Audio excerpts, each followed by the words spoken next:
အိမ်တော်ရေးစင်မပြေတဲ့ဇက်ကားတွေကိုရိုက်မိလို့နှစ်သစ်မှာခင်မွန်းတော်နဲ့စင်မပြေတော့ဖို့ဆိုပြီးလူပြောများနေတဲ့မင်းသမီးမြတ်တူပရိသတ်ကြီးမြန်မာလူမျိုးတွေရဲ့ရွှေရိုးစဲယူဆတစ်ခုရှိပါတယ်။အဲ့ဒါကတော့ပညက်သွားရဓာတ်ပါဆိုတဲ့စကားပါပဲ။အစင်ပြေတာတစ်ခုခုကိုစားနောက်ပြီးဖြစ်ဖြစ်ဟန်ဆောင်ပြီးဖြစ်ဖြစ်လုပ်မိတာဒါမှမဟုတ်မကောင်းတဲ့အတိတ်နိမိတ်စကားတွေမကြာခဏပြောမိရင်အကိစ္စတွေကလက်တွေ့ဘဝမှာတကယ်ဖြစ်လာတတ်တယ်လို့ယုံကြည်ကြတာပါ။အခုဆိုရင်အဲ့ယူဆတရုတ်စာမင်းသမီးမြတ်တူရဲ့အိမ်တော်ရေးပေါ်မှာတက်ရောက်နေပြီလားဆိုပြီးပြည်သက်ကြားမှာစိုးရင်တကြီးနဲ့ဝေဖန်ပြောဆိုနေကြပါတယ်။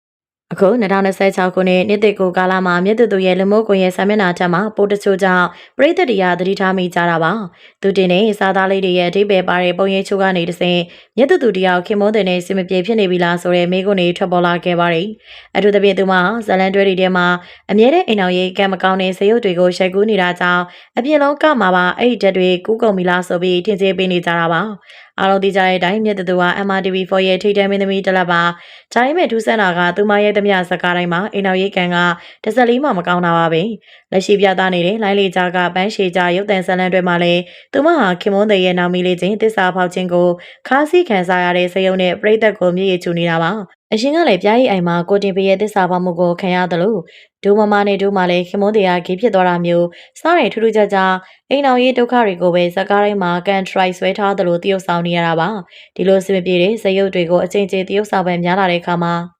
မြမယူဆရာအပြင်လောကကိုပါကူးဆက်လာမှကိုပရိသတ်တရားအမှန်တကယ်စိုးရိမ်နေတာဖြစ်ပါတယ်။တကယ်တော့အပြင်လောကမှာမြတ်သူဟာခင်မုန်းတဲ့ကိုဆိုင်ထက်မြက်ရဲ့အလွန်မေးချစ်ခင်ယူရခြင်းကိုခံရသူပါ။ဘာသာမတူပေမဲ့လည်းမြတ်သူကိုနတ်သမီးလေးတစ်ပါးလိုတန်ဖိုးထားပြီးအနုပညာလမ်းကြောင်းပေါ်မှာပြန်တက်နိုင်အောင်နောက်ွယ်ကနေပံ့ပိုးပေးခဲ့တဲ့ပါရမီဖြည့်ဘက်ခင်မုန်းကောင်းတယောက်ပါ။ဒါပေမဲ့ခုနှစ်သက်မှာသူမတင်တဲ့ post တွေကအေးဆက်ဆက်နိုင်တာကြောင့်ဇက်ကားတွေကလိုအပြင်မှာပါအိမ်တော်ရေးပြဿနာတွေတကယ်စတင်နေပြီလားလို့ပရိသတ်တရားစိုးရိမ်နေကြပါတယ်။အနုပညာရှင်တယောက်တွေဇယုတ်တစ်ခုကိုပိုင်နိုင်စွာတရုပ်ဆောင်နိုင်ခြင်းဟာချီးကျူးစရာဖြစ်ပေမယ့်ပရိသတ်တွေကတော့သူတို့ချစ်တဲ့မင်းသမီးလေးကိုဇက်ကားထဲမှာရောပြင်မှာပါပျော်ရွှင်စေခြင်းကြတာပါ